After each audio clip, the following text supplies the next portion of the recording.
बच्चों, आज की इस वीडियो में आपका बहुत बहुत स्वागत है। मैं आपको चिड़िया की बच्ची पाठ पढ़ा चुकी हूँ और उसके प्रश्नोत्तर, कहानी से जो प्रश्नोत्तर हो वो भी मैंने करा दिए हैं। अब कहानी से आगे के प्रश्न हैं जो मैं कराने चल रही हूँ। तो मैं पहले प्रश्न पढ़ती हूँ, फिर आपको समझाऊंगी। इस कहानी में आपने देखा कि वह चिड़िया अपने घर से दूर आकर भी फिर अपने घोंसले तक वापस पहुँच जाती है।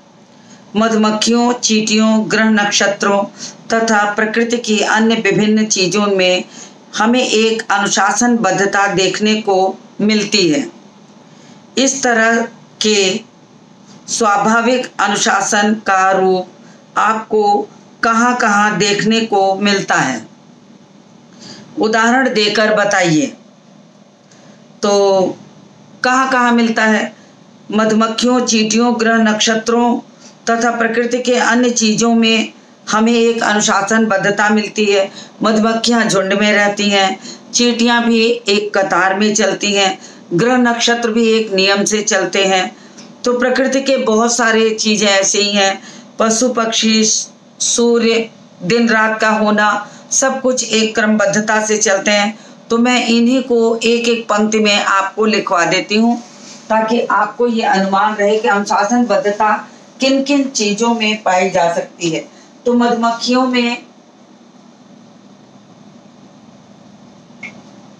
पहले कहानी से आगे डाल देती हूँ यहाँ पर ताकि आपको समझ में आए। कहानी से आगे, कहानी से आगे लिखने के बाद फिर उत्तर नंबर 1 है। अब इसमें मैं हेडिंग डाल एक एक लिखूंगी। क्या है? मधुमक्खियां हैं। तो मधुमक्खियां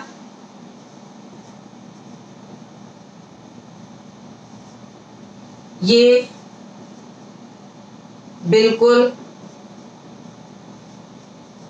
एक साथ समूह में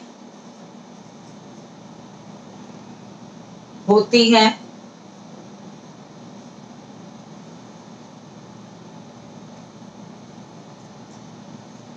एक साथ समूह में होती हैं। जहां होती हैं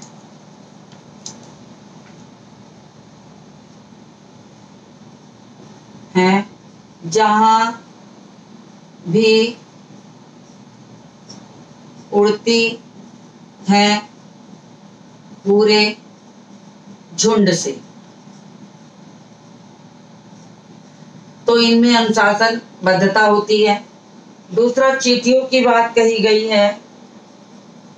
तो चींटियां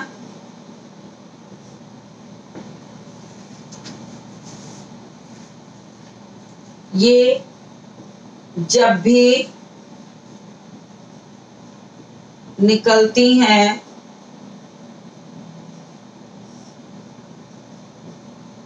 एक कतार में ही होकर चलती हैं। तो इनमें भी एक अनुशासनबद्धता है। फिर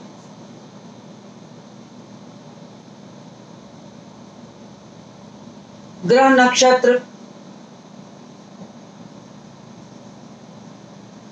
नक्षत्र ये भी एक निश्चित समय, निश्चित दिशा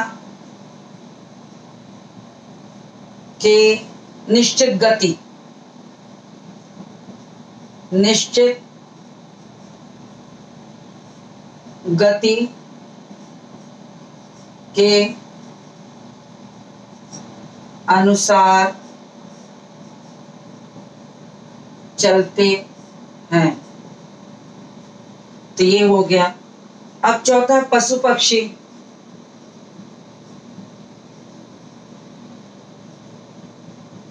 पशु पक्षियों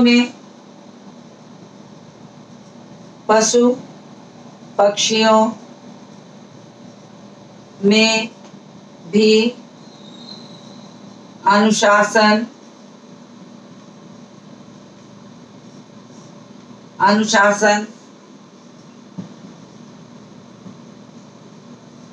बद्धता पाई जाती है। ये प्रातः और संध्या में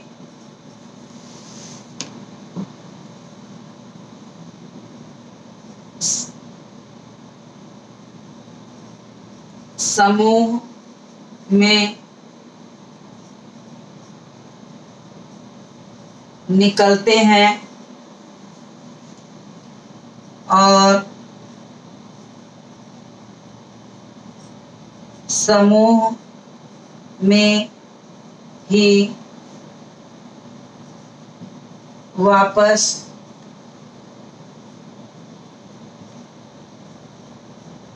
लौटते हैं।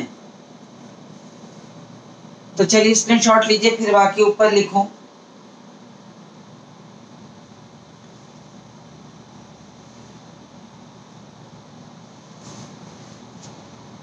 स्क्रीनशॉट ले लीजिए।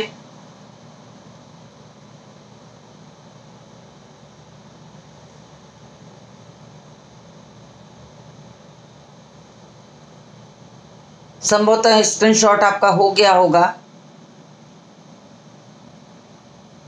तो मैं रब करती हूं इसको।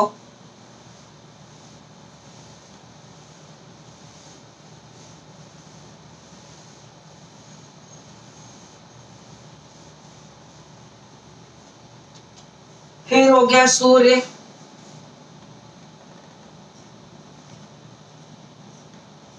सूर्य निश्चित समय से उगना और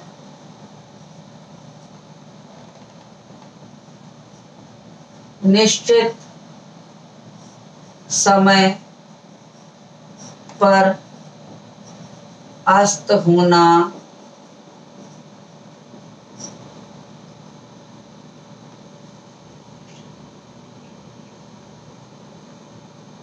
नियम है। दिन रात की बात करें, दिन रात के घंटे निश्चित हैं, उसमें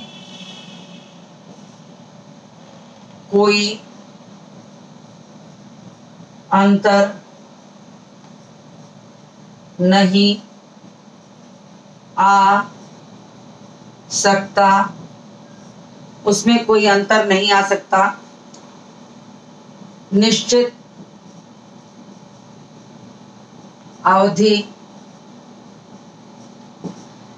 अवधि के बाद दिन और निश्चित ही अवधि पर रात होती है। तो इनमें भी एक अनुशासनबद्धता देखने को मिलती है। तो तमाम ऐसी चीजें हैं जो बिल्कुल निश्चित नियम से चलती हैं, निश्चित तरीके से चलती हैं, तो वो सब भी बहुत मायने रखता है। तो इस सबको देखना चाहिए। फिर मैं अगले प्रश्न पर आती हूँ। मैं अगला प्रश्न पढ़ लूँ, फिर मैं हट जाऊंगी, तो आप स्क्रीनशॉट ले लीजिएगा। दूसरा प्रश्न है कहानी से आगे का। सोचकर लिखिए कि यदि सारी सुविधाएं देकर एक कमरे में आपको सारे दिन बंद रहने को कहा जाए तो क्या आप स्वीकार करेंगे? आपको अधिक प्रिय क्या होगा, स्वाधीनता या प्रलोभन? वाली पराधीनता। ऐसा क्यों कहा जाता है कि पराधीन व्यक्ति को सपने में भी सुख नहीं मिलता? नीचे दिए गए कारणों को पढ़ें और विचार करें। तो मैं पहले कारण पढ़ती हूँ, फिर उसके बाद आपको विचार करके बताऊंगी। पहला दिया है, क्योंकि किसी को पराधीन बनाने की इच्छा रखने वाला व्यक्ति स्वयं दुखी होता है, वह किसी को सुखी नहीं कर सकता। दूसरा कारण, क्योंकि पराधीन व्यक्ति सुख के सपने देखना ही नहीं चाहता। तीसरा है, क्योंकि पराधीन व्यक्ति को सुख के सपने देखने का अवसर नहीं मिलता। लेकिन वास्तव में उत्तर होता है कि आज़ादी सबको प्रिय है। सारी सुख सुविधाओं के बावजूद और प्रलोभन और गुलामी किसी को स्वीकार नहीं है। चाहे आप सारे सुख सुविधाओं के साधन जुटाकर एक कमरे में बंद करके रख दीजिए, तो कोई भी व्यक्ति खुशी खुशी जीवन नहीं गुजार सकता। 2-4 पल तो वो उसे बड़ा अच्छा लगेगा, फिर उसे जब ये लगेगा ये जीवन जो है वो कैदी का है, तो वो उन सारी चीज़ों को भुलाकर स्वतंत्र होना चाहेगा। तो ये इसका एक उत्तर है कि आज़ादी सबको प्रिय है, स्वतंत्रता सबको प्रिय है। सारी सुख सुविधाओं के बाद भी हम गुलाम रहकर जीवन नहीं जी सकते। तो मैं इसका उत्तर बिल्कुल संक्षेप में यहाँ लिख देती हूँ।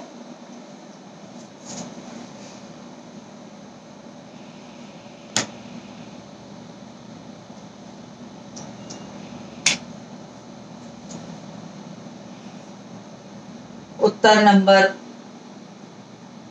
2, स्वतंत्रता हमारा जन्म सिद्ध अधिकार है। समस्त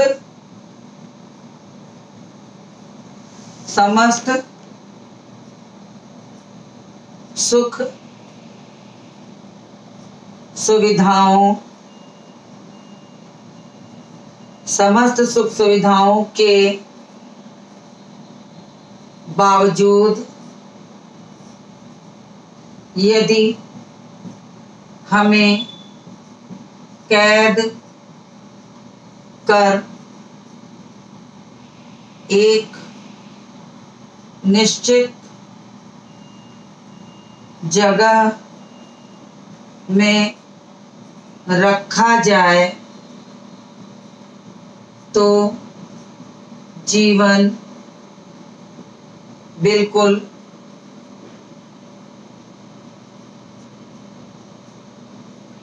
व्यर्थ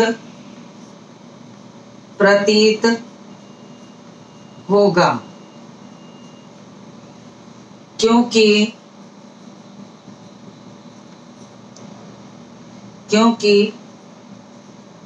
स्वतंत्रता से बड़ा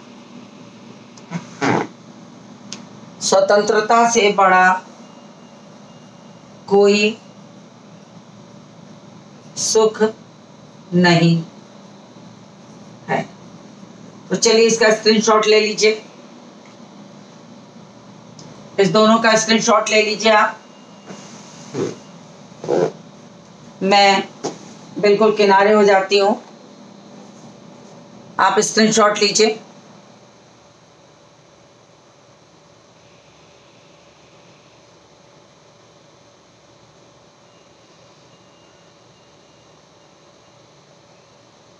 चलिए हो गया होगा आपका स्क्रीनशॉट भी, मैं रब करती हूँ।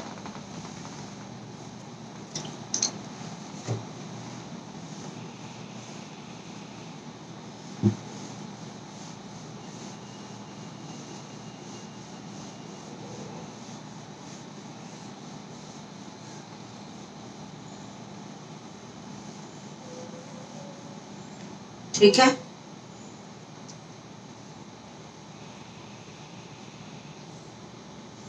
तो अब अनुमान और कल्पना का एक प्रश्न है, उसको बताती हूँ आपको। आपने गौर किया होगा कि मनुष्य, पशु, पक्षी, इन तीनों में ही माएँ अपने बच्चों का पूरा पूरा ध्यान रखती हैं। प्रकृति की इस अद्भुत देन का अवलोकन कर अपने शब्दों में लिखिए। यानी माँ जो होती है वो बच्चों की देख रेख कैसे करती है, चाहे वो चिड़िया हो, चाहे वो जानवर हो, सब अपने बच्चों के लिए उतना ही प्रेम करते हैं जितना मनुष्य। तो यहाँ पर यही बताया है कि माँ का मतलब ही होता है कि बच्चे के प्रति उसका अपार स्नेह होता है।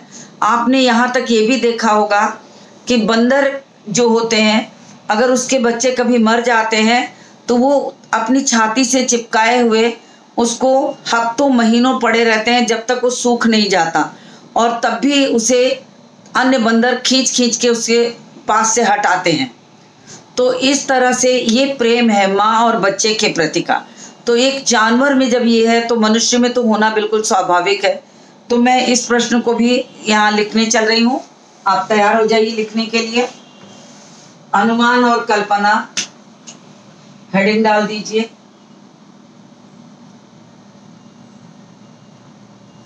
अनुमान और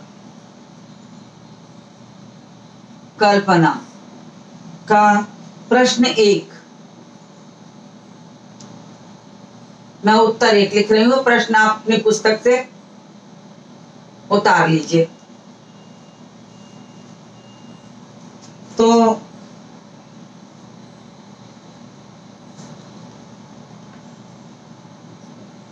माँ का वात्सल्य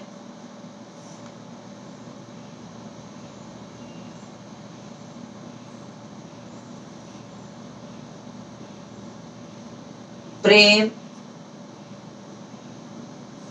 और ममता की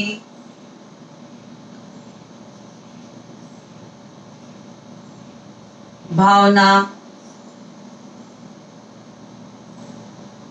ममता की भावना मनुष्यों,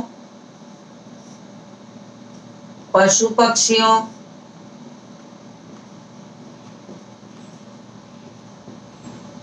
पक्षियों, जानवरों सभी में पाई जाती है।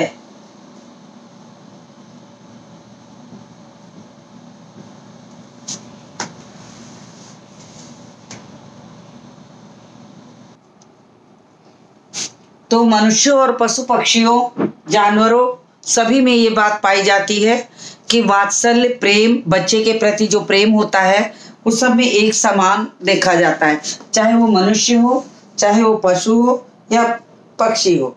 मनुष्य की माताएं भी, चलिए आप आगे का शुरू करिए।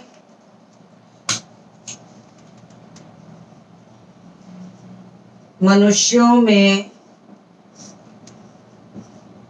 माताएं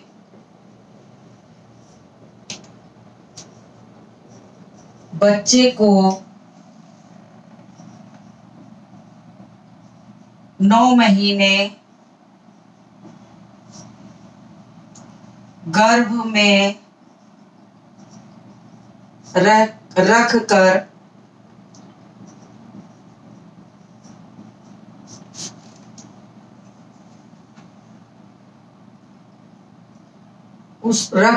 उसकी रक्षा करती हैं।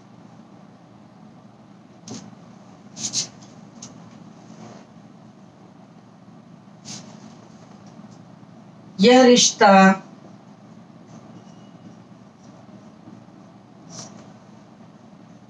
रिश्ता खून का वह रिश्ता है जो दुनिया में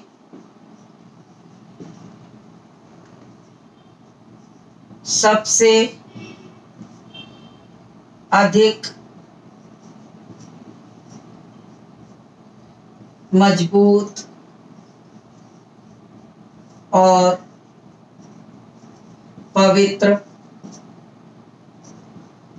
माना जाता है। माँ स्वयं भूखी रहकर भी बच्चे के मुख में निवाला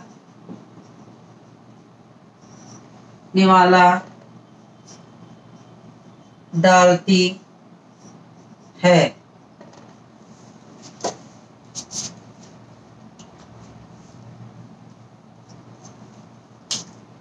नन्ही चिड़िया भी दूर दूर तक उड़कर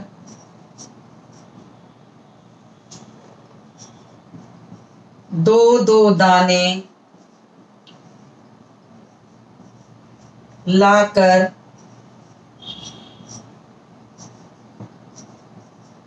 बच्चे को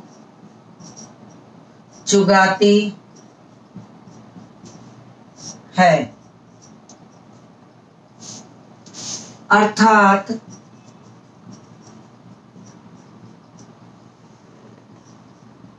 बच्चे और माता का प्रेम एक ऐसा ईश्वरीय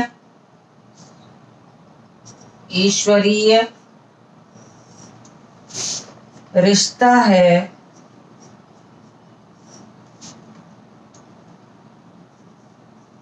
जो सबसे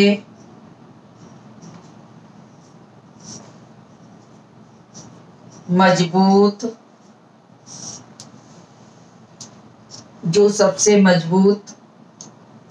और पाक है। चलिए इसका भी स्क्रीनशॉट ले लीजिए। अनुमान और कल्पना का माँ का वात्सल्य करके ये आपको अनुच्छेद में भी पूछा जा सकता है। माँ का वात्सल्य, तो आपको इस उत्तर को भी अगर आप उसमें लिखेंगे तो आपका पूरा अनुच्छेद सही होगा। तो मैं क्लास डालना यहाँ भूल गई थी, तो मैं यहाँ क्लास डाल देती हूँ।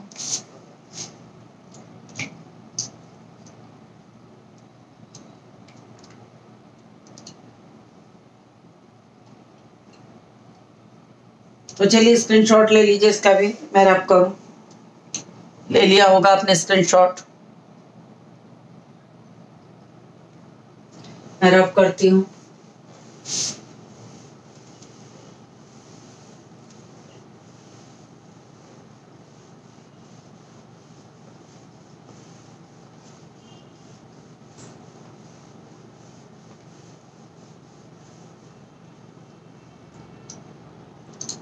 अब अगला प्रश्न जो है वो भाषा की बात से है। तो भाषा की बात का प्रश्न जो है, पाठ में पर शब्द के 3 अर्थ। तो हिंदी एक ऐसी भाषा है जिसमें अनेकार्थी, एक शब्द के बहुत सारे अर्थ होते हैं। तो यहाँ पर भी पर शब्द दिया है, इसके कई अर्थ दिए हैं। तो उन अर्थों से 3 वाक्य हैं, लेकिन आपको उसी प्रकार 3 अलग वाक्य बनाने हैं। तो पर का जो मतलब होता है वो कई होता है। मैं यहाँ पर अनेकार्थी समझा देती हूँ आपको।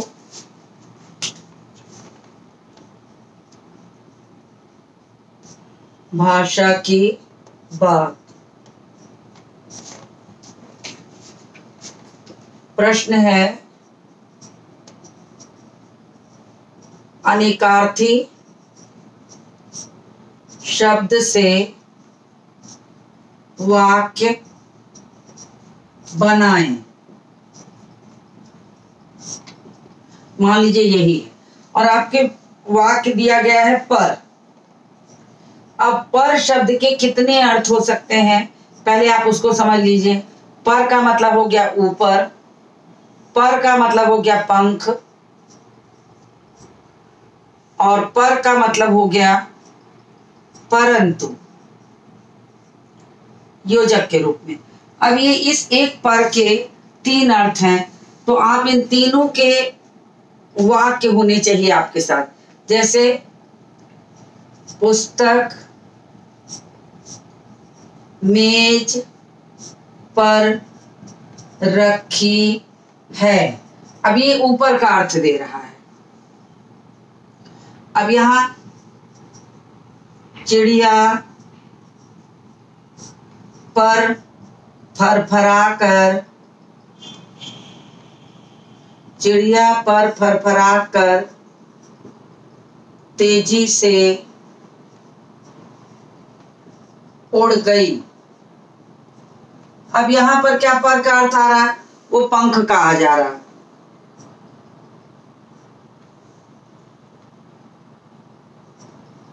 सीता मैं तुम्हारे घर आज जरूर आती, पर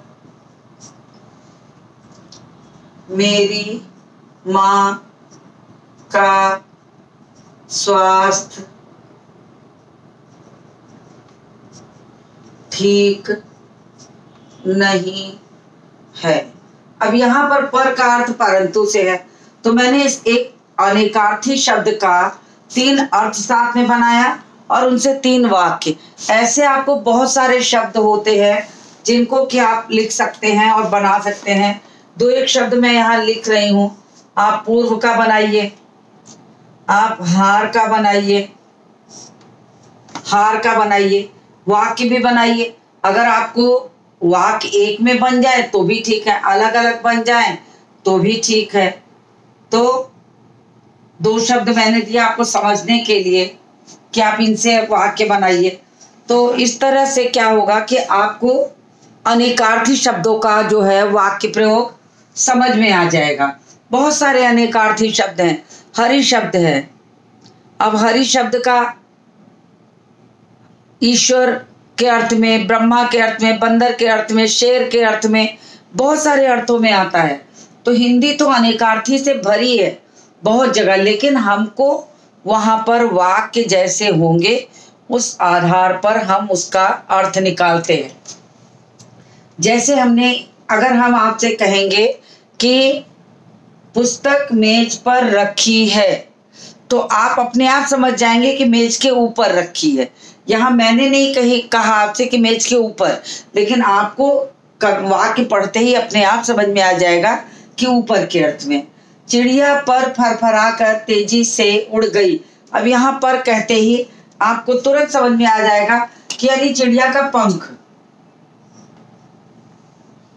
और यहाँ तीसरे वाले वाक्य में परंतु का अर्थ है, तो वाक्य इस एक पर का अर्थ वाक्य के अनुसार अलग अलग दिखाई पड़ रहा।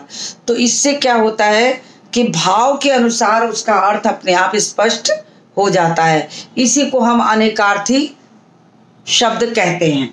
तो मैंने 2 शब्द यहाँ और दिए हैं, उसको भी आप करिएगा।